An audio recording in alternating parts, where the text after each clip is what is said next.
Have you ever stood in a room full of people who were supposed to love you and felt more alone than if you had been standing in the middle of an empty field with no one around for miles?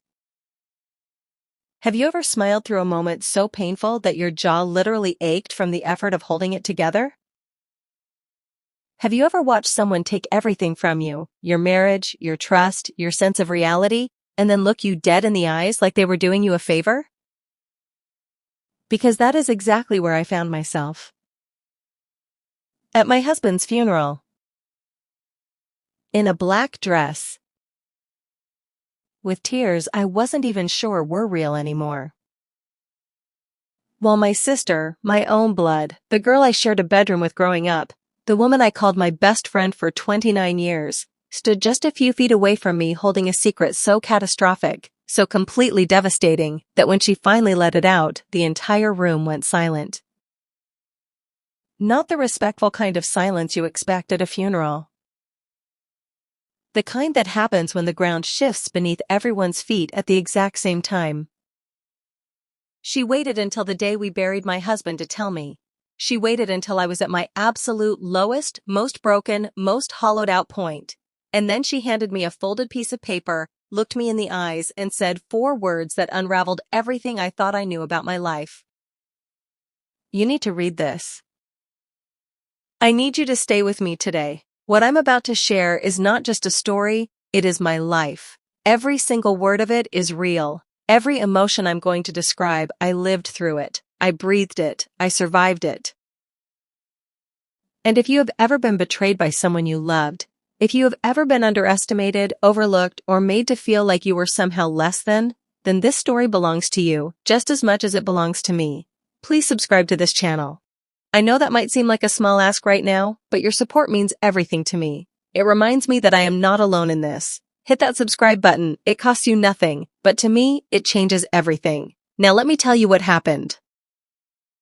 My name is Caroline Forbes. I am 29 years old and I live in New Jersey in a home I found and leased with my own money, my own name, my own decisions. And I say that deliberately because there was a time when nothing in my life felt entirely like mine. I grew up in a modest home in Central Jersey with my parents, Gilbert and Miranda Forbes, and my younger sister Bonnie. My father was a quiet, thoughtful man who communicated entire paragraphs with a single look. My mother was his complete opposite, expressive, warm, and quite openly devoted to Bonnie in a way that she never fully recognized as unfair. Bonnie was always the favorite. I understood this by age 7, the way children understand things that adults never say out loud. She was more charming, more magnetic, more effortlessly lovable in the way that certain people simply are. I was the quiet one, the studious one. The girl who made good grades, caused no trouble, asked for nothing, and took up as little space as possible. You would think those qualities would earn you love. In my family, they were simply expected and then overlooked. So I built my life anyway, quietly, methodically. I got a scholarship, worked 2 jobs through college, graduated with a degree in accounting, and built a career at a firm in Newark. I was precise, detail-oriented, the kind of person who notices when the numbers do not add up. I want you to hold on to that detail. I always notice when the numbers do not add up. I met Bennett Coleman when I was 23 years old.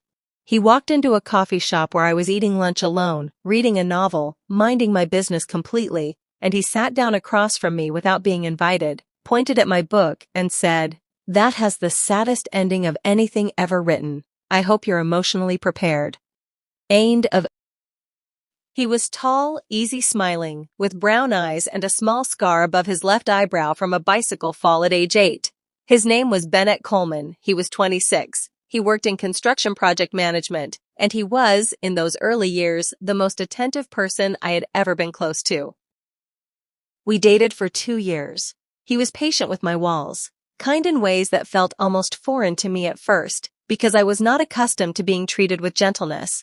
He proposed on an ordinary Tuesday evening while we were cooking dinner together. He turned from the stove with a ring and said, "I don't want to wait for a special occasion. Every moment with you already is one." We got married 8 months later in a garden venue outside Princeton. 60 people, white roses. My father crying quietly in the front row. Bonnie was my maid of honor. She held my hand at the altar and cried through the entire ceremony. She told me afterward that she had never seen me look so happy. I believed every single one of those tears. About 2 years after our wedding, Bonnie married Tom Dean, a decent, steady software consultant from Edison. 6 months into their marriage, she announced she was pregnant, a boy. My mother was overjoyed. They named him Tate. Tate Dean. Or so I believed for 3 full years. There was a moment that, looking back with the brutal clarity of hindsight, I should not have let pass. Tate was about 18 months old. Easter Sunday at my parents' house. All of us gathered around the same table the way we always were. Bennett was holding Tate, laughing as tiny fingers grabbed at his collar. My mother watched them from across the room and said, almost absently, the way people say things they don't quite mean to say out loud, "He looks so comfortable with you, Bennett, like he already knows you." I looked up. Bonnie had gone completely still. Tom was scrolling through his phone and noticed nothing. Bennett smiled easily and said, "Kids always like me. I've got that kind of face." And just like that, the moment dissolved. I put it away in the folder I kept in the back of my mind, the one reserved for things I couldn't explain but didn't have enough evidence to properly examine. Other things lived in that folder too, small things, subtle things. A phone that went to voicemail too consistently. A pause just slightly too long before answering a simple question. A familiar kind of distance that settled over certain evenings like weather. I am an accountant. I live in the details. I notice when the numbers do not add up. But loving someone makes you desperate to believe the numbers are simply wrong. So I kept the folder closed. Bennett was diagnosed with hypertrophic cardiomyopathy at 31, an abnormal thickening of the heart muscle, often genetic, sometimes manageable, sometimes not. We spent 2 years navigating that reality together. He handled it with a quietness that I both admired and quietly feared, coping through humor the way he always did. "My heart is literally too big," he would say. "I always knew I had too much love in there." I would laugh, and then go to the bathroom and cry. Because I could see something changing in him. Not dramatically, but steadily. A heaviness in how he looked at me sometimes. A tenderness in quiet moments that felt like it carried something underneath it. I know now what that was. It was guilt. In the final months of his life, he became intensely focused on what he called getting things right. He met privately with a lawyer multiple times. I knew about the meetings because we had discussed updating our estate documents together. I did not know the full scope of what he was updating. He wrote letters I never saw, made calls I was not part of. I thought it was a dying man putting his house in order. It was, just not in the way I had understood. He passed on a Thursday morning in late autumn. I was beside him. I was holding his hand. In the last coherent moment we shared, he looked at me with those familiar brown eyes and said, "I'm sorry, Caroline. I should have been so much braver, so much sooner." I thought he meant the illness. I thought he was apologizing for leaving. I told him he had been brave every single day. I held his hand until the room went quiet. And then I had to learn how to breathe without him. The service was held on a Saturday, one of those cruel autumn days that is almost offensively beautiful when you are in pain. Golden light everywhere, crisp, clean air. I stood in the receiving line for nearly 2 hours, shaking hands and saying thank you for coming, until the words became sounds without meaning. Bonnie stood beside me for most of it. She had been attentive since the moment Bennett passed, calling daily, offering to help with arrangements, showing up when I needed someone there. But at the funeral, something about her was different. She was slightly too still. Her eyes moved too much, to the door, to Tate sitting quietly in the pew, and back to me repeatedly. I told myself grief does strange things to people, that she was watching her sister fall apart and didn't know how to carry it. I was being too generous.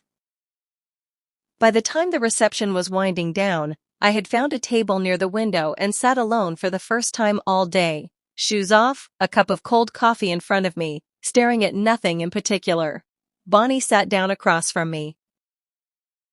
I looked at her face and saw something that stopped me completely. Not grief, not sympathy. Resolution. The specific expression of someone who has made a decision and is carrying it through regardless of cost. Caroline, she said, her voice steadier than it had any right to be. I need to tell you something. I've been carrying it for a long time and I cannot carry it anymore. Everything inside me went quiet. Tate is Benet's son. 4 words. And my entire world split cleanly down the center. I did not scream, I did not cry, I did not move. I sat completely still and felt something fundamental shift inside me, not shatter, but rearrange the way ground settles after an earthquake. Say that again, I said. My voice came out flat and even. She did. She told me it had begun years ago, before our rough patch, before the therapy and the intentional rebuilding we had done together as a couple, several times. Over the course of several months, she said they ended it, called it a mistake, agreed never to speak of it. She reached into her purse and placed 2 items on the table between us. A folded legal document, and a sealed envelope with an attorney's name on it. The document was Benet's updated will. I opened it. The estate was largely as I had expected, our joint accounts, our home, our shared investments, all directed to me. We had no children together, so this was not surprising. But there was an additional provision. A trust fund, established in the name of Tate Dean, substantial, funded by a separate account, in Bennett's name alone, that I had never known existed. He had been quietly contributing to it for years from portions of his bonuses. And attached to the back of the document was a letter. Addressed to me, in his handwriting. Bonnie had not mentioned it. Whether she had forgotten it was there or chosen not to draw my attention to it first, I cannot say. I found it myself when I turned the page. I would know that handwriting anywhere, precise, slightly left-leaning, the way it always was. He did not minimize, he did not make excuses. He named what he had done with full clarity and did not flinch from the weight of any of it. He wrote that what happened with Bonnie was the greatest failure of his character, that he had tried to tell me the truth more times than he could count and had not been able to make himself do it. He wrote that discovering Tate existed had permanently changed him, that watching his son grow up at family gatherings, at our table in our home, had produced a love he had not asked for and could not suppress, and that this love had deepened his guilt rather than easing it. He wrote that he had stayed silent because he was afraid. That single sentence broke something open in me that all the rest of it had not. He was afraid of losing me, afraid of destroying everything we had rebuilt, afraid of being the man who devastated his wife and her family with a single truth. He wrote that the trust fund was not payment or compensation. It was simply provision for a child who had not asked to exist in these circumstances and deserved a future regardless. And at the very end, in handwriting slightly less steady than the rest, he wrote, Caroline, you were never too quiet or too careful or too serious. You were the most genuinely good person I ever had the privilege of being loved by. I did not deserve you, but I loved you, whatever that is worth now. I folded the letter. I placed it back inside the document. I looked at my sister. How long have you known about the will? I asked. About 6 months, she said. He told me before he was gone. He said he'd tried so many times to tell you himself and he couldn't. He asked me to be honest with you after he was gone. And you chose today, I said, his funeral, today. I didn't know when else. You had other options, Bonnie, many of them. You chose this one. She started to cry. I need you to take your son and go find Tom, I said quietly. Not because I'm going to cause a scene, because I need 5 minutes in this room without you sitting across from me." She stood, she left. I sat alone at the table and let the silence be exactly what it was. If you are still with me right now, I want you to know how much that means to me. This is not easy to tell. It is not easy to relive. If this story is reaching you, if you feel it, please subscribe to this channel. Your support means everything, and it reminds me I am not alone in this. Leave a comment below. Tell me your moment, the one where everything changed. I read every single one. Now let me finish. I hired my own attorney. The will was legally sound, and I had no desire to contest it. The child was not at fault. That became my anchor through everything that followed. Tate was innocent. He had not chosen any of his circumstances. And I am an accountant. I understand what a trust fund means to a child's options in life. I left it untouched. Tom did not know the truth. I told him myself about a month after the funeral. We met privately at a coffee shop, neutral ground, just the two of us. I brought the documents. I was as careful as I could be while being completely honest. He went through every stage of disbelief in the span of about 15 minutes. Denial, stillness, then a rawness on his face that was almost unbearable to witness. And then, quietly, he said something I will not forget as long as I live. "Tate is my son. I don't care what any document says, he is my son." He stood up, thanked me for telling him, and walked out. He and Bonnie separated 3 months later. Tom deserved the truth. He deserved to make his own choices with full information, exactly the same way I deserve to make mine. My relationship with Bonnie is, right now, non-existent. I want to be precise about that because I know what people will ask. I have set down the hatred. That was a choice I made for myself, not for her. But I have not set down the boundaries. My mother has tried to mediate. She reminds me that family is family. She is not entirely wrong, but she is not entirely right either. I respond to every overture the same way I respond to everything. Quietly, clearly, with unmistakable intention. "I love you, Mom. I need time. Please give me that." My father, Gilbert, came to see me about 2 months after the funeral. He drove 40 minutes by himself on a Wednesday afternoon and knocked on my door. We sat at my kitchen table over tea and he looked at me the way he always has, not speaking, just looking, communicating in the way he always did.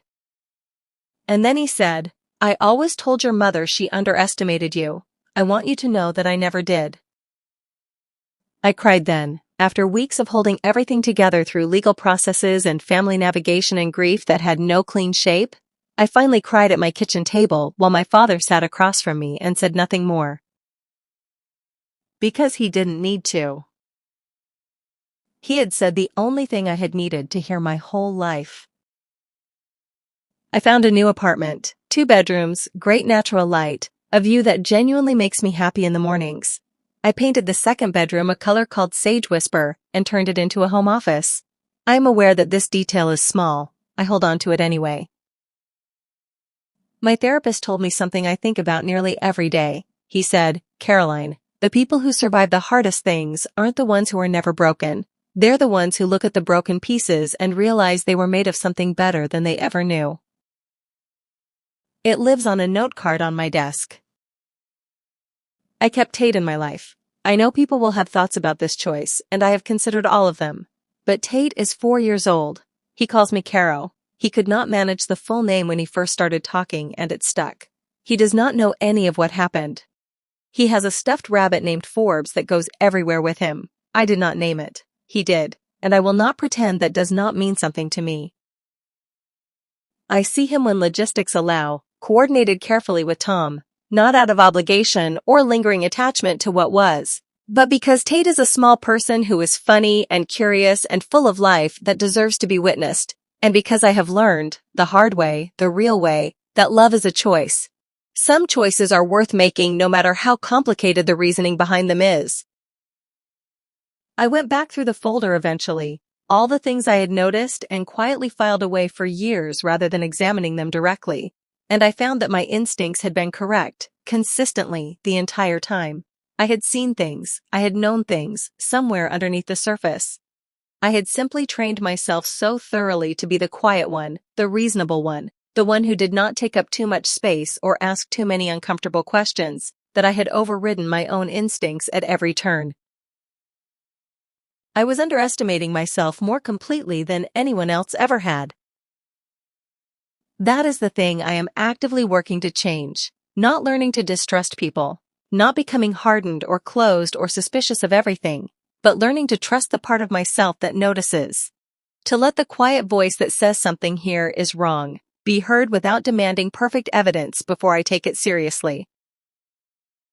A colleague told me once, standing in a hallway at work, offhand and completely sincere, "Caroline, do you know what your problem is? You keep waiting for permission to be formidable."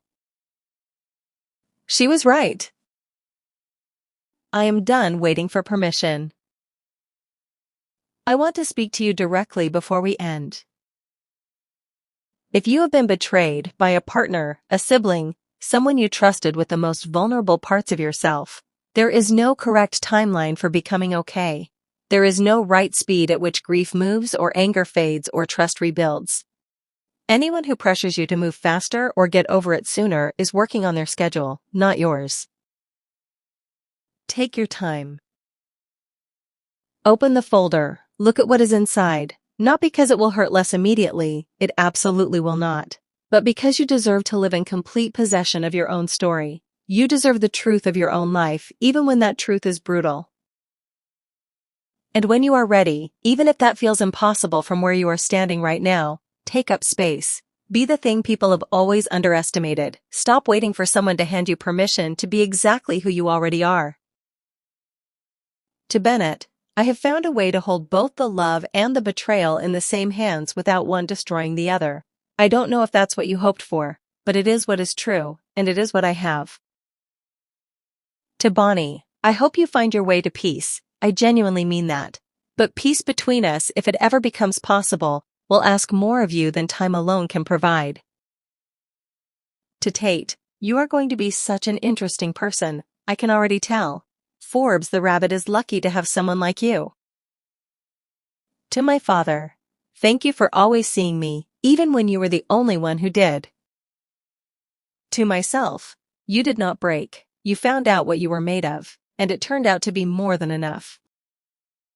If this story moved you today, if you found any part of yourself in it, in the silence or the steadiness or the moment of sitting alone at a table with cold coffee and a folded piece of paper, choosing not to fall apart, then you already understand what this space is for. This channel is for the ones who carry things quietly, for the ones who have been underestimated, overlooked, and told in 100 small ways that they do not quite measure up, for the ones who keep going anyway. Please subscribe. Your support means everything, and it reminds me I am not alone in this. Share this video with someone who needs to hear it today, and leave me a comment. Tell me your moment, the moment everything changed, the moment you stopped waiting for permission. I am here, I am reading. And I am so glad you stayed. Thank you, truly. I will see you in the next one.